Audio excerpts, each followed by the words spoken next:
नजरिया भी।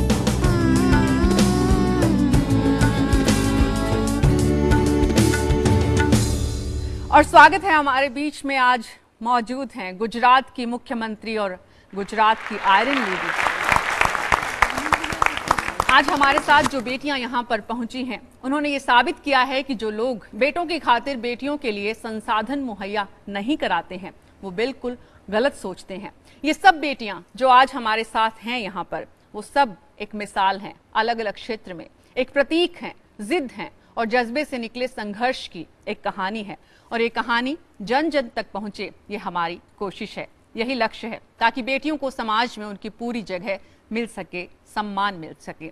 तो शुरुआत करते हैं और सबसे पहले आमंत्रित करती हूं एक बार फिर से group editor in chief Sanjeev Shrivastava ji को गुजरात की मुख्यमंत्री के अभिनंदन के लिए, हमारी बेटियों के उत्साहवर्धन के लिए।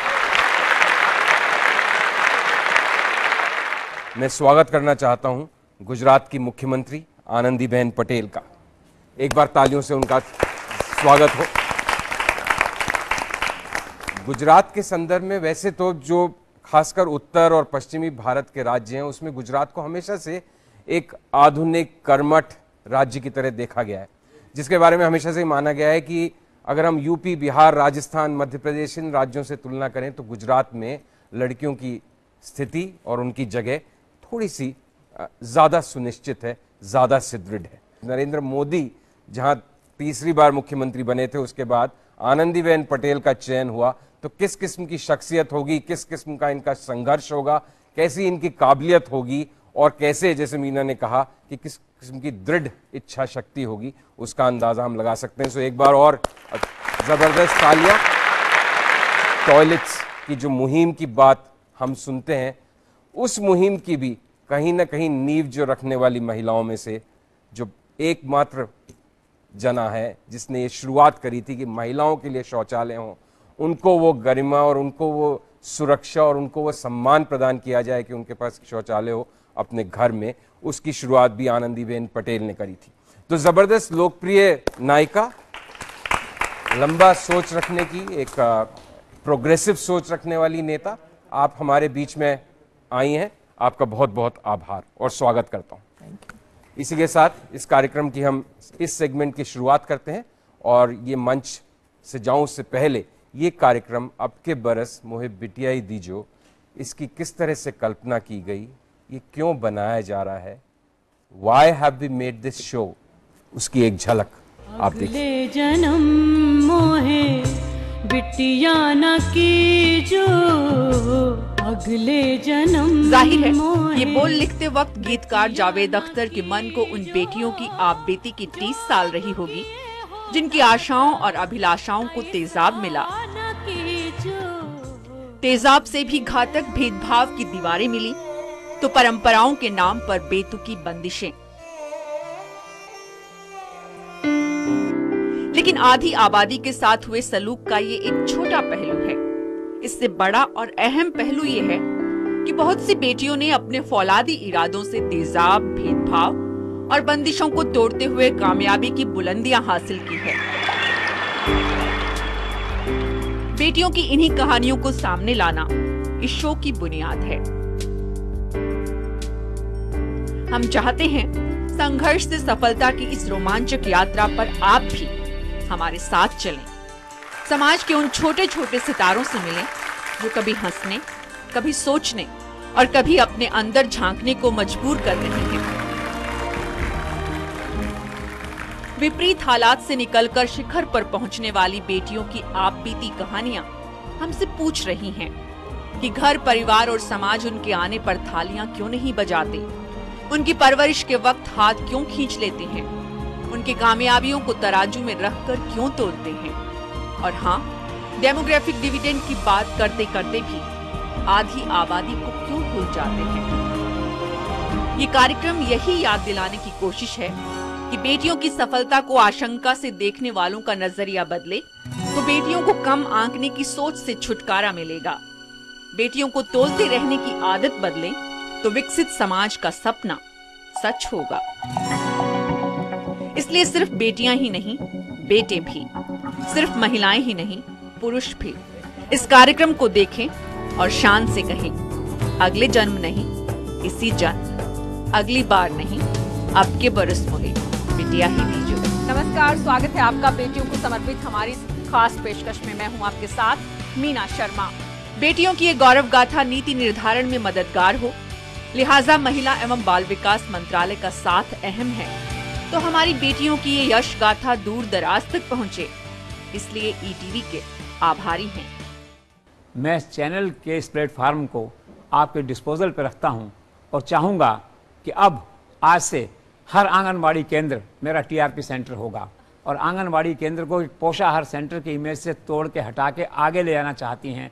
आके उस प्रयास में यह चैनल आपके साथ है। भारत की आन बान शान में हमारी बेटियों का भी योगदान है। हम इसको स्वीकार करें और उसे भी कंधे से कंधा मिला करके हम साथ लेके चले, तो जो समाज जीवन में बुराई आई है उन बुराइयों से हम मुक्ति पा सकते हैं। 15 अगस्त 2014 को देश के प्रधानमंत्री ने लाल किले की प्राचीर से पहली बार बेटियों के समुचित हक का आगाज किया था।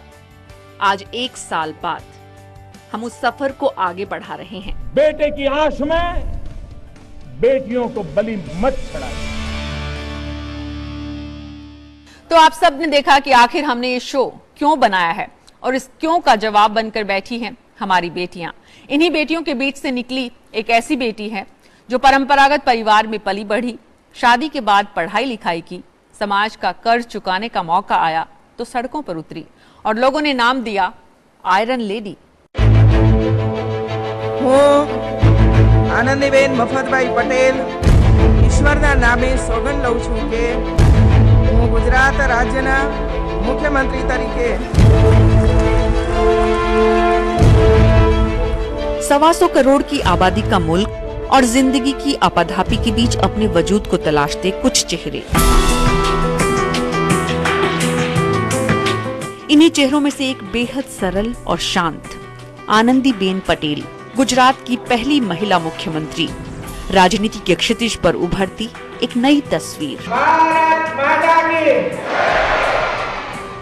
15 साल तक शासन करने वाले नरेंद्र मोदी की जगह लेने वाली इस महिला ने कभी नहीं सोचा था कि वो राजनीति में इस मुकाम तक पहुंचेगी, लेकिन निरंतर अथक प्रयास ने ये अवसर आनंदी को दिया।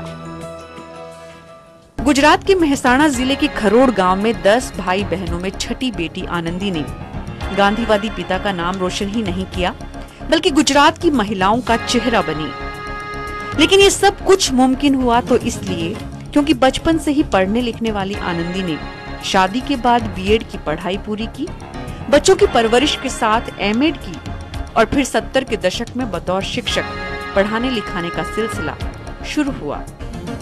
अहमदाबाद के कन्या महाविद्यालय की गणित की ये शिक्षिका शुरू से ही क्रांतिकारी थी। साहस और विवेक के लिए इनको राष्ट्रपति ने 1985 में नवाजा, तो उसी समय अकाल के हालात से निपटने के लिए निकली न्याय यात्रा ने इनके जीवन की दिशा बदल दी।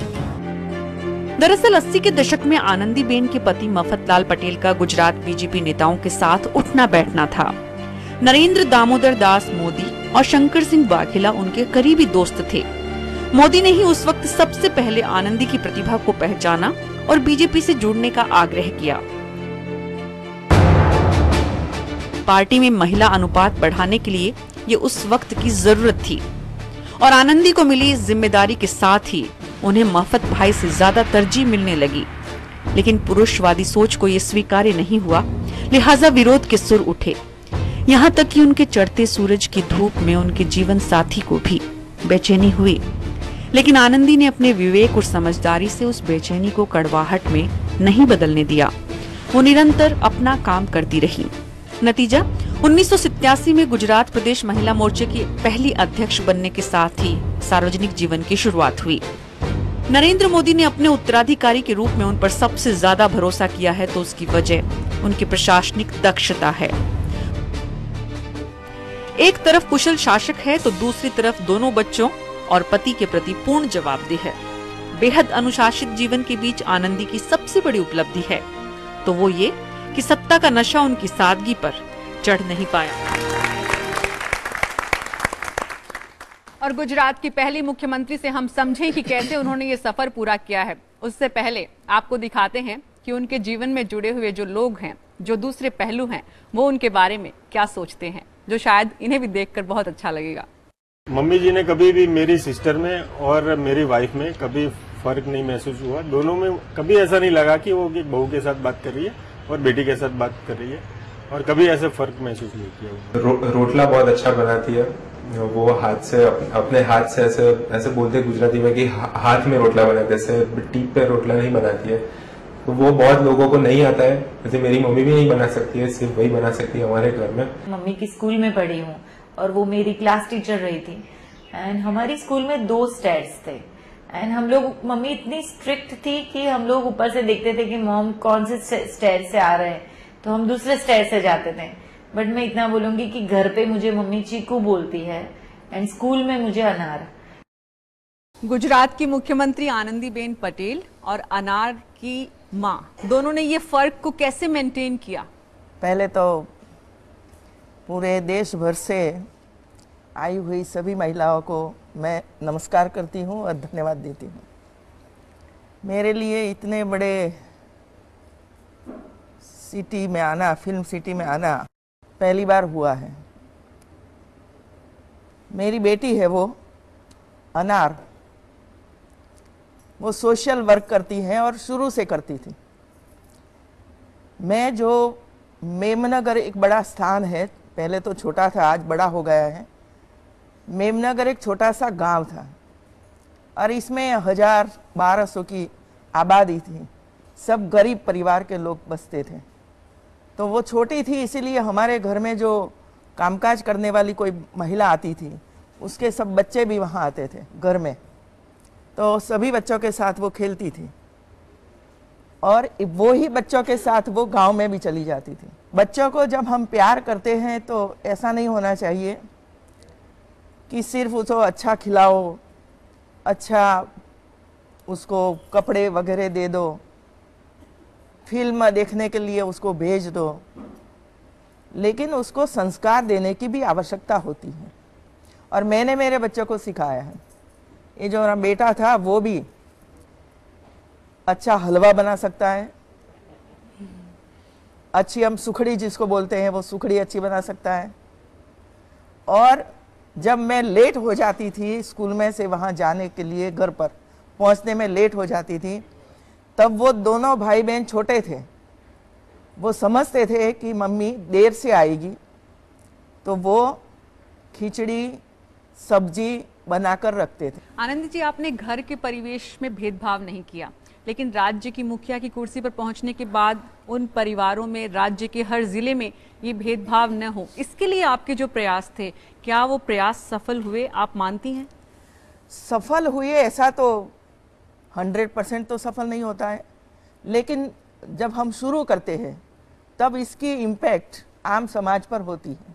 मैंने तय किया कि मेरे विवाह में, मेरे मैरिज में मैं ऐसा कुछ मेरे परिवार से नहीं लूँगी। तो मैंने न कपड़े लिए न ऑर्नामेंट्स लिए। 4 लोग गए थे बहू लाने के लिए?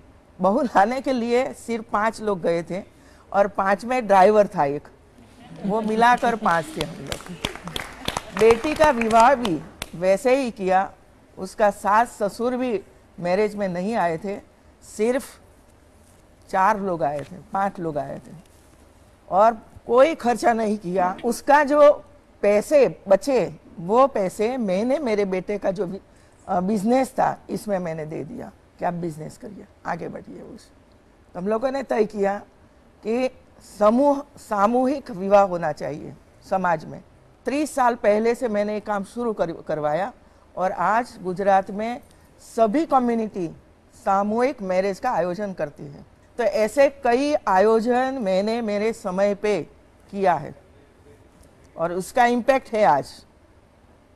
और इसकी वजह से क्या हुआ कि परिवार का जो एकदम गरीब परिवार होता था तो वो उसके बच्चे का विवाह नहीं कर सकता था, और करना है तो उसको कहीं से लोन लेनी पड़ती थी या किसी के पास से पैसे लेने पड़ते थे या घर बेचना पड़ता था या खेत बेचना पड़ता था। वो आज बच गया, वो बचा, इसलिए वो अपना काम कर सकता है। आनंदी जी, आप जिन बातों की तरफ इशारा कर रही हैं वो हर घर से, हर परिवार की बुनियाद से जुड़ी हुई बातें हैं, और एक मुख्यमंत्री के मुंह से वो बातें सुनकर शायद ज़्यादा असर देखने को मिले, सुनने को मिले। लेकिन आप महसूस करती हैं कि जिन सामूहिक विवाहों की आप चर्चा कर रही हैं वो संभ्रांत वर्ग आज भी उनसे दूरी बनाता है, नाक सिकोड़ता है उनसे। वो एक ऐसा माना जाता है कि निचले तबके के, मध्यम परिवारों के लिए ही वो प्रथा बनाई गई है। ना, ऐसा नहीं है। मैं मेरे बेटे का क्यों विवाह किया, इसीलिए कि एक मैं ऐसी स्थिति पर हूँ आज, तो मैं जब आगेवानी लूंगी, नेतृत्व करूंगी, तो मेरे पीछे पीछे लोग आएंगे, बाकी नहीं आएंगे। जी, तो आपके पीछे पीछे कितने लोग आए ये हम आपसे जानेंगे और समझेंगे, और आपके पूरे सफर को भी थोड़ा सा आगे बढ़ाएंगे। लेकिन इस वक्त हम दो कहानियों की चर्चा आपसे जरूर साझा करना चाहते हैं। दो ऐसी बेटियों से रूबरू करवाना चाहते हैं जिन्होंने कामयाबी का सफर किस तरह से पूरा किया है। अगर देखेंगे तो लाखों बेटियां उनसे प्रेरणा लेंगी।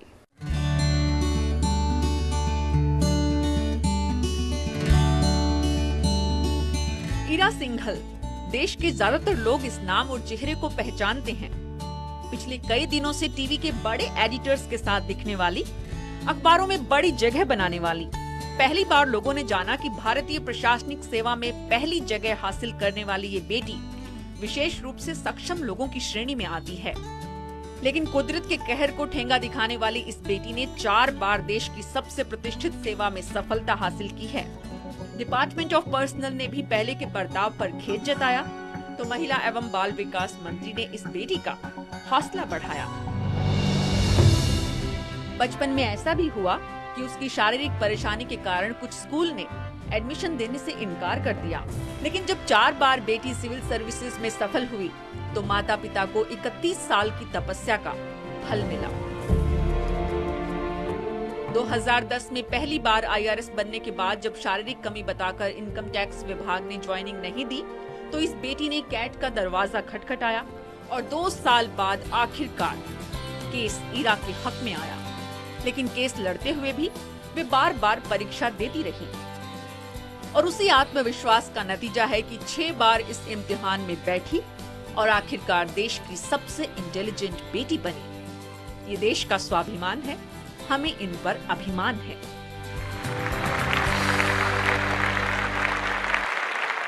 ईरा सिंघल अकेली नहीं है जिसे व्यवस्था से लड़ना पड़ा। ईरा जैसी एक और बेटी है जिसके साथ कुदरत ने नाइंसाफी की, मगर उसने हार नहीं मानी।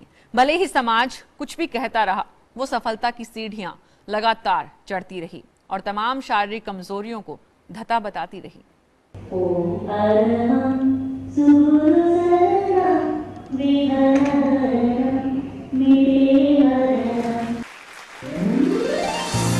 खुद को पहचान लिया, लक्ष्यों को ठान लिया, तो फिर विघ्न बाधाएं कहां रास्ता रोक पाती। और सारिका तो बनी ही है मुश्किल रास्तों को अपने कदमों से नाप लेने के लिए। सारिका जैन और उसकी कामयाबियों को देखकर कोई भी यही कहेगा कि जीवन में जीत का सफर दिमाग से तय होता है और ख्वाहिशों पर इसकी नींव रखी जाती है। सारिका के एक पैर में 50% तक पोलियो है, लेकिन आज मंजिल उसके कदमों में है। बेंगलोर में IRS की ट्रेनिंग ले रही सारिका ने UPSC की सिविल सेवा परीक्षा में पहले ही प्रयास में सफलता हासिल की। उड़ीसा में कांताबांजी के केंद्रीय विद्यालय से स्कूली शिक्षा पूरी कर ये सफलता हासिल करने वाली सारिका राज्य की पहली बेटी है। बचपन से ही होनहार इस बेटी ने CA की परीक्षा में भी अपने प्रदेश में पहला स्थान हासिल किया। सेनेटरी ठेकेदार की बेटी सारिका 3 बहन और 1 भाई के बीच तीसरी संतान है। लेकिन इन मुश्किलों के बीच बचपन से ही पढ़ने लिखने के सारिका के शौक ने उसे बुलंदियों पर पहुंचा दिया।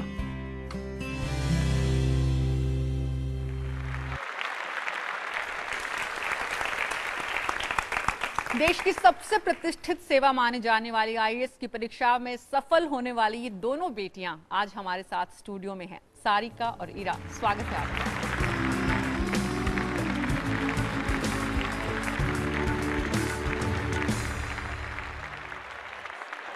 आनंद जी, आपने इन दोनों की कहानियां देखी और इन दोनों का हौसला आप किस तरह बढ़ाएंगे? दोनों को तो पहले मैं धन्यवाद देती हूँ कि आप लोगों ने कष्ट उठाकर परिश्रम करके उस मुकाबला हासिल किया है। मैं इसके अनुसंधान में आप सबको बताना चाहती हूँ, गुजरात में यूपीएससी परीक्षा देने वाली महिलाओं को, बेटियों को राज्य सरकार की ओर से 90,000 रुपया हर साल गुजरात सरकार दे रही है। कोई खर्चा नहीं करना पड़ेगा वो महिलाओं को। लेकिन मैंने 2014-15 का जो बजट था, पहला मेरा बजट था, इसमें अलग से 2000 करोड़ का जेंडर बजट मैंने अलग से दे दिया। जेंडर बजट इसमें सिर्फ महिलाओं के लिए ही योजनाएं बनानी है। जी ईरा, लेकिन आपको बहुत सारा भेदभाव सरकारी लोगों के द्वारा देखना पड़ा, झेलना पड़ा, वो मैम के सामने और देश के सामने बताइए, ताकि कम से कम दूसरी बेटियों को नहीं देखना पड़े। मुझे जो देखना पड़ा वो एक बेटी के रूप में भी और एक विकलांग लड़की के रूप में भी देखना पड़ा। हमारे यहाँ पॉलिसीज़ बनी हुई हैं, पर उन पॉलिसीज़ में कुछ ऐसे रूल्स डाल दिए गए हैं जिनकी वजह से डिस्क्रिमिनेशन करना बहुत आसान हो चुका है और लोगों की कैपेबिलिटी उनकी फिजिकल अपीयरेंस से जज करी जा रही है, ना कि एक टेस्ट लेके कि वो कर सकते हैं कि नहीं, जो कि चेंज होना चाहिए। मेरे हिसाब से सबको मौका मिलना चाहिए।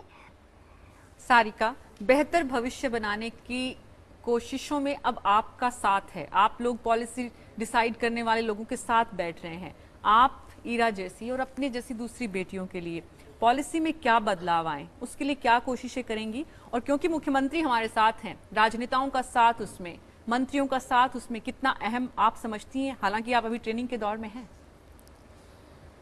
मैं ये बोलना चाहूँगी कि नो डाउट रिजर्वेशन मिल रहा है, अब हमें रिजर्वेशन के साथ प्रायोरिटीज़ देनी पड़ेगी। अब हमें सिर्फ कोई भी, जैसे आज हमें एक कैटेगरी के साथ जोड़ दिया गया है सिर्फ इसलिए कि आपके में नॉर्मल इंसान से ये फिजिकल स्ट्रक्चर में ये चेंजेस है तो आप इस कैटेगरी में आते हैं, इसलिए आप चलो आपको रिजर्वेशन का फ़ायदा मिला।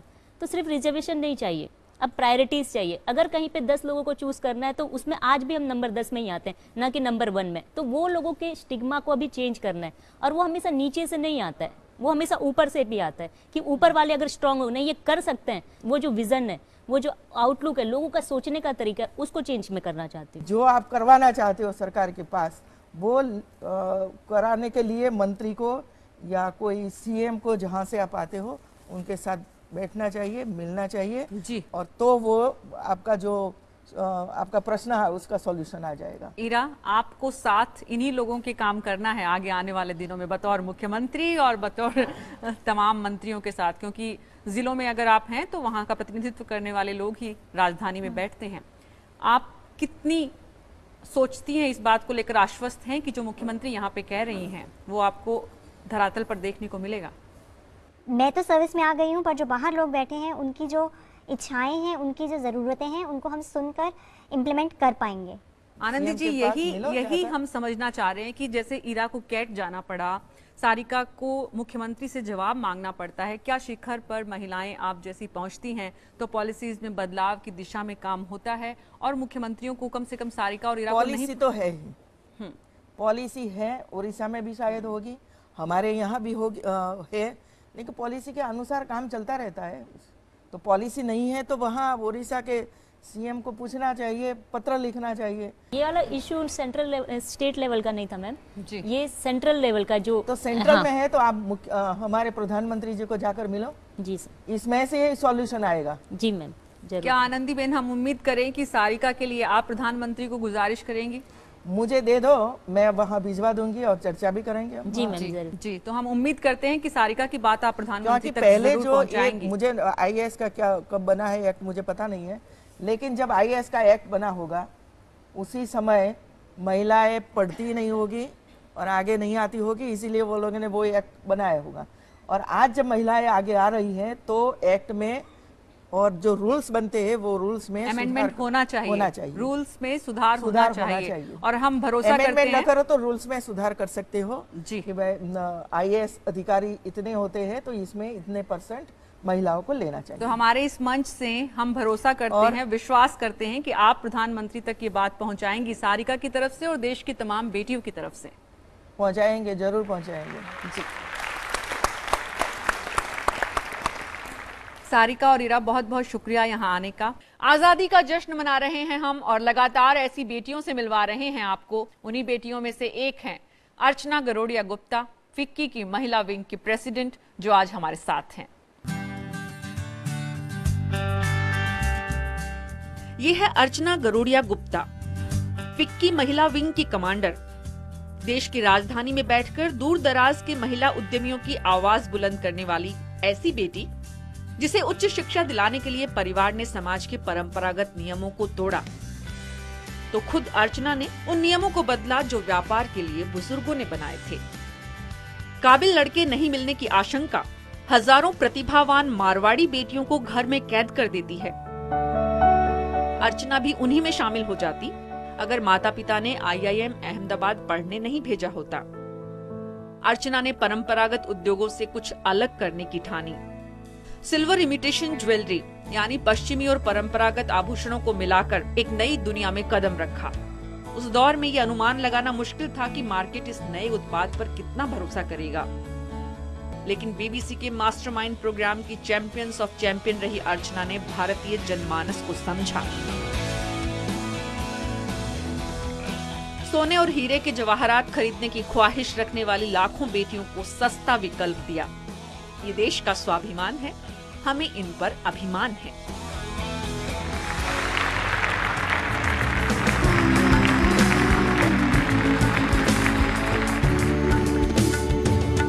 अर्चना जी, आपकी कहानी में हमने देखा कि जिस तरह से आपने जब शुरुआत की तो इस क्षेत्र में कोई नहीं था, उद्योग में एक नई शुरुआत आपकी तरफ से की गई थी, लेकिन आज भी उद्योग में महिलाओं की जो स्थिति है, जगह है, वो कम है। महिला प्रेसिडेंट, महिला विंग की होने के नाते जो आप प्रयास कर रही हैं, उन प्रयासों से कितनी बेटियों को जोड़ने में सफलता हासिल हुई है?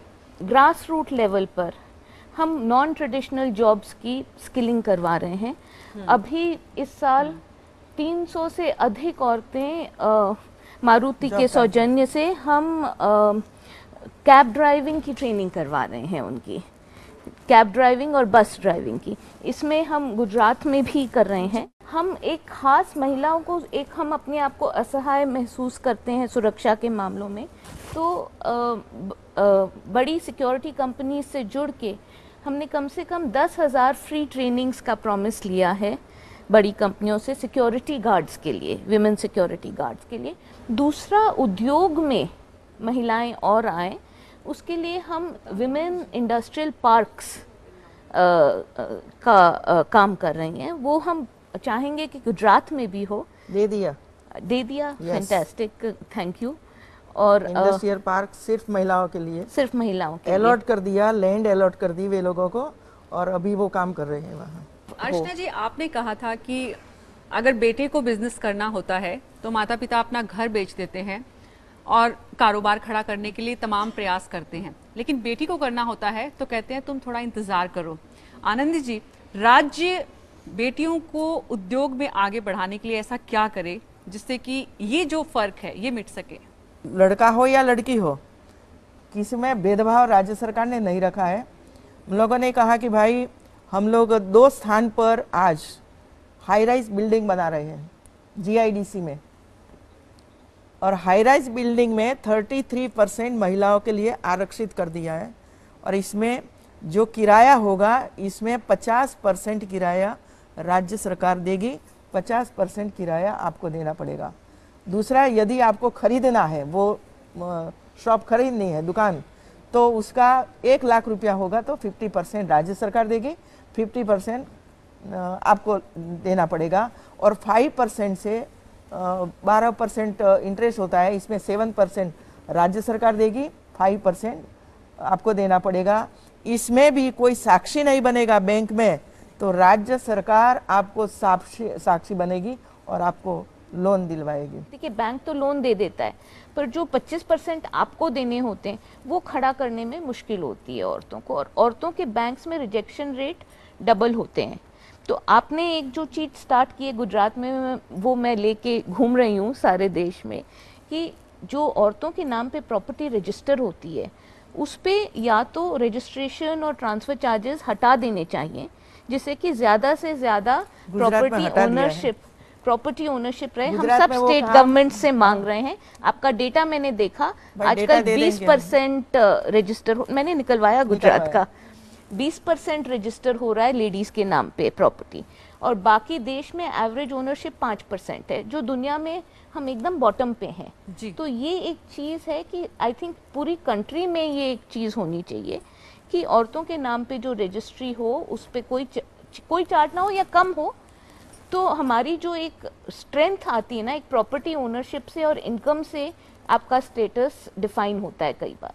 तो ये चीज़ बहुत ज़रूरी है कि सारे देश में विमेन को प्रॉपर्टी ओनर्स बनाया जाए। तो हम उम्मीद करते हैं कि आप दोनों के यहाँ होने से और आप दोनों के इस आगाज से जो हमारी बेटियां देख रही हैं, देश भर के दर्शक देख रहे हैं, दूसरे राज्यों के जो लोग और प्रशासक, अगर कहीं जिम्मेदारी तय करने वाले लोग देख रहे हैं, वो भी इस दिशा में सोचेंगे। उम्मीद गुजरात करते हैं। में महिला के नाम से कोई संपत्ति खरीदी जाती है तो राज्य सरकार रजिस्ट्रेशन फी नहीं लेती है, स्टैम्प ड्यूटी भी नहीं लेती है, वैसे ही काम हो जाता है।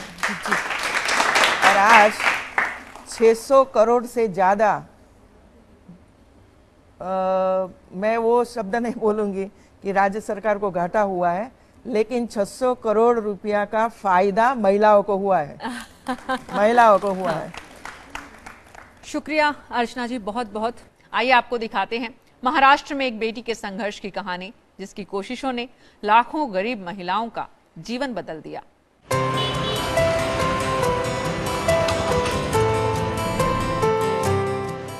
महाराष्ट्र के सतारा जिले में सब्जी बेचने वाली दुकानदार हो या फिर घर में बैठकर बुनाई करने वाली बुनकर, इन सब की जुबान पर एक नाम खास है, जो इनकी प्रेरणा भी है तो उम्मीद भी, और ये नाम है चेतना गाला सिन्हा का। जिले के मानदेशी महिला बैंक की संस्थापक, जिनके बैंक में 2,10,000 से ज्यादा महिलाओं के खाते हैं।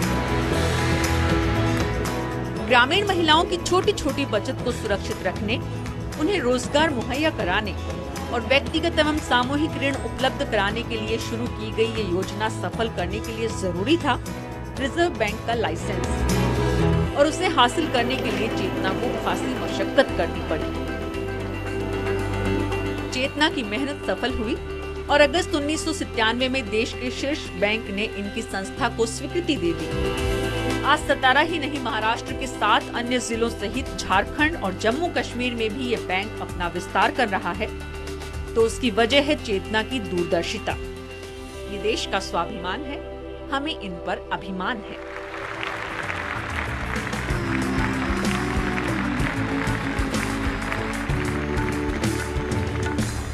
चेतना जी, आपने जब शुरुआत की थी और रिजर्व बैंक आपको लाइसेंस नहीं दे रहा था, आप क्या कारण देखती हैं, क्या वजह मानती हैं कि जो महिलाएं आज आपके बैंक से जुड़कर अर्थव्यवस्था में अपने घर की, परिवार की, गांव की, राज्य की अर्थव्यवस्था में भूमिका निभा रही हैं, उन्हें दरअसल उस बैंकिंग सेक्टर में उतनी जगह, उतनी तवज्जो नहीं मिलती है? सबसे बड़ी वजह, मतलब मैं कहूँ ना, उससे ज़्यादा अगर मैंने, जब आप अगर कोई भी औरतों से बात कीजिए जो व्यवसाय करती हैं, छोटा छोटा सब्जी बेचने का, या कि बहुत अभी भी, मतलब इतना बैंक शुरू करने के बाद भी मैं देखती हूँ कि जो ये हफ्तों के बाजार रहते हैं, वहाँ जाती हूँ तो महिलाएं बहुत बार अभी भी बैंक से लोन नहीं लेती हैं और मनी लेंडर से लोन लेती हैं। तो मैं उनसे पूछती हूँ, बताती हूँ कि भाई इससे तो आप बहुत ज़्यादा, आज सुबह 1000 रुपये लेती हैं और शाम को 1100 वापस देती हैं, यानी उनका इंटरेस्ट देखिए।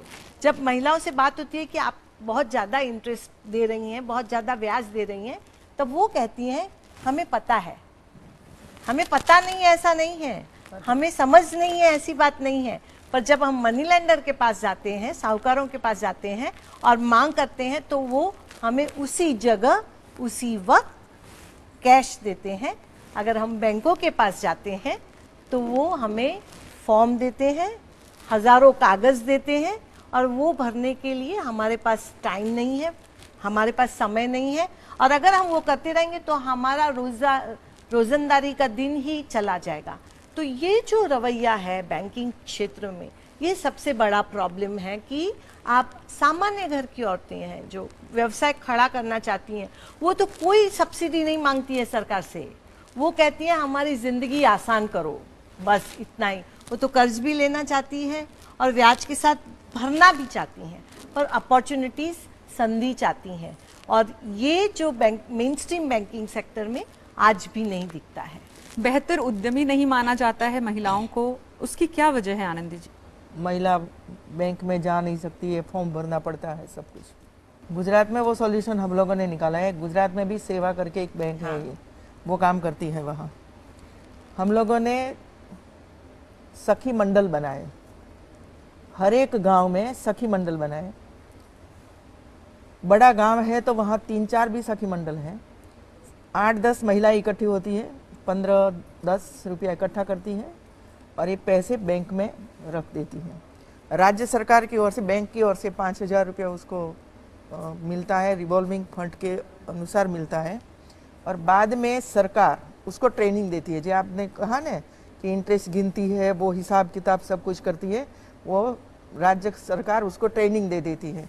बाद में कि राज्य सरकार बैंकों में से उसको 1 लाख, 2 लाख, 5 लाख उसकी लोन दिलवाती है उनको। तो वहाँ तो गांव में ही लोन आ गई और वो अपने तरीके से सुबह में 500 रुपया चाहे तो वो जाकर ले देती है और जाकर अपना काम कर देती है। नहीं बैंक में जाना पड़ता है उसको, न कोई फॉर्म भरना पड़ता है, सिर्फ वहाँ साइन करनी पड़ती है। लेकिन जब गुजरात के उद्यमियों की बात आती है तो वहाँ महिलाओं के नाम कम होते हैं।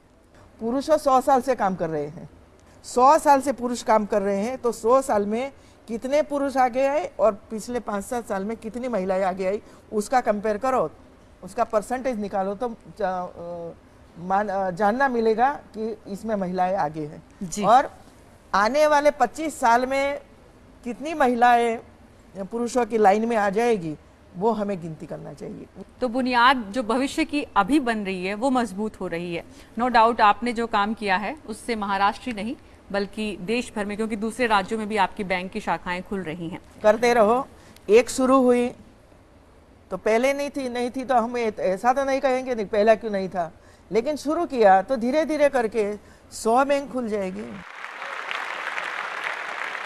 आपके राज्य में जो प्रॉपर्टी रजिस्ट्रेशन के लिए जो आपने वेव की है स्टैंप ड्यूटी, मैं आपसे विनती करती हूँ कि अगर महाराष्ट्र में भी ये हो जाएगा तो हमारी काफ़ी सारी महिलाएं जमीन की मालकिन हो जाएगी। आप मांग करो, घर में भी बच्चा मांग करता है तब हम देते हैं उसको। भूख लगती है और बोलता है कि माँ मुझे भूख लगी है, तो हमें ही बोलना पड़ेगा सरकार के सामने जाकर के हमें दे दो ये सब कुछ। बेटियों को अपनी बात खुद रखनी पड़ेगी। बहुत बहुत शुक्रिया चेतना जी यहाँ आने के लिए। और अब हम जिस बेटी से आपको मिलवाने जा रहे हैं वो अपने आप में एक मिसाल है। अगर आप जिंदगी में कुछ कर गुजरने का सपना देखते हैं तो 44 वर्षीय दीपा मलिक की ये मुस्कुराहट आपकी उड़ान को नए पंख दे सकती है। घावों से हताश होने की बजाय कैसे उन्हें कामयाबी का जरिया बनाएं, ये आप दीपा मलिक से सीख सकते हैं। माता पिता की तपस्या से बचपन का वो दौर निकल गया और आर्मी ऑफिसर से शादी के बाद वो 2 बेटियों की माँ अपने घरेलू जीवन में बेहद खुश थी। लेकिन 1999 में एक बार फिर स्पाइनल कॉर्ड में ट्यूमर की शिकायत ने दीपा की जिंदगी बदल दी। ऐसे वक्त में दीपा ने बचपन के शौक को जुनून बनाया, खेलों की दुनिया में अपनी जगह तलाशी। कॉमनवेल्थ से लेकर एशियन गेम्स में मेडल जीतने वाली अर्जुन अवार्ड से सम्मानित ये खिलाड़ी अब व्यवस्थागत खामियों को दूर करने के लिए आवाज बुलंद कर रही है। ये देश का स्वाभिमान है, हमें इन पर अभिमान है।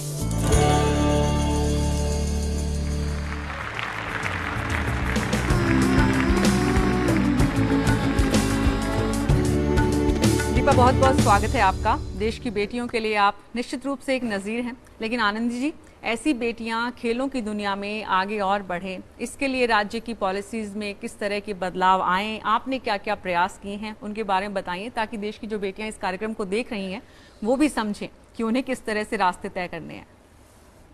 गुजरात में आपको तो वो स्वयं बोल रही है, गुजरात में काफ़ी कुछ हुआ है।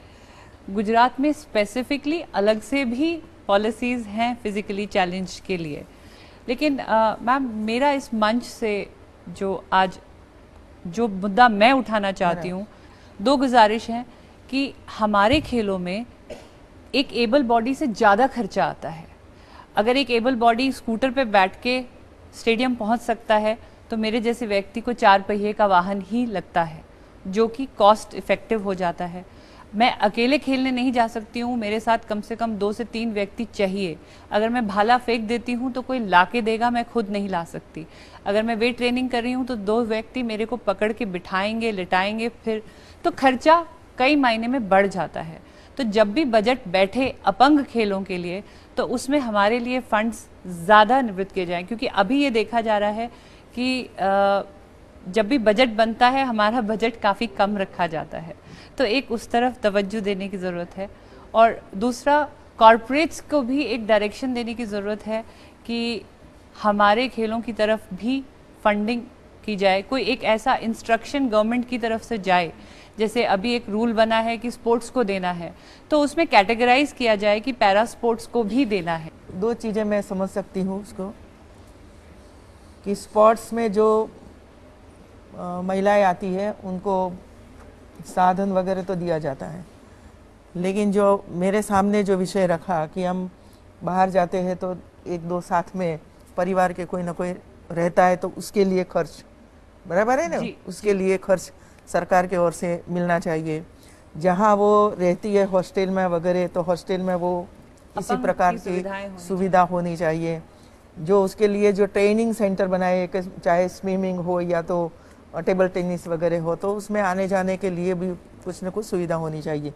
उसकी मांग वो है, और इसीलिए हर एक राज्य सरकारों ने वो देखना पड़ेगा कि हम कितना कर सकते हैं इसमें लेकिन मैं उसके साथ सम्मत हूँ कि जो ऐसे स्पोर्ट्स के लिए इंटरनेशनली जाते हैं या तो अलग अलग स्टेट में जाते हैं, तो उसके लिए साथ में कोई ना कोई रखा जाए या परिवार के 1-2 सज्जन उसके साथ रहे और उसका पूरा खर्चा राज्य सरकार उठाए।